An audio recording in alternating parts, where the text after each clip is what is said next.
So when I found someone on my team who was able to connect with others better than I could, I would leverage that talent.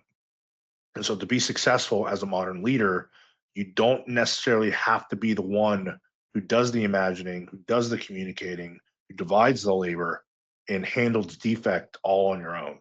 So understanding these breakdowns, I think, gives us an edge, because if leadership is a process and leadership is a role that we play rather than an identity or a trait that we inherit, then the implication is that it can be trained, it can be tested, and it can be improved with repetition.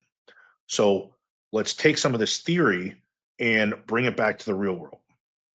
So here's what all this means for you, your teams, and how you lead.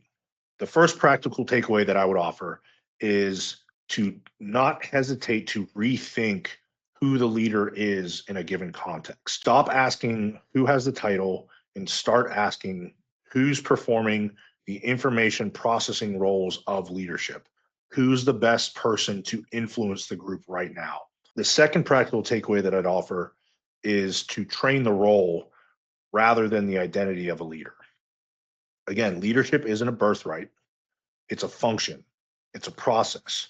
So you can train yourself and your people to execute the roles, which involve proposing ideas, communicating plans, coordinating tasks, managing incentives along the way. All these things are involved in the leadership process and can be trained to be done better. And the third practical takeaway that I would offer is audit your coalition or team.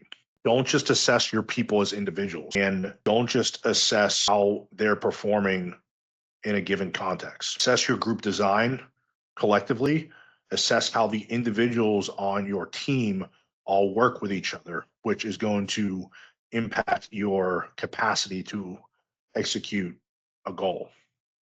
Are the roles clear? Is your division of labor clear? Are your communication processes clear? Are your signals clear? And are your incentive structures all aligned to facilitate the goal of the coalition? This is what elite teams do.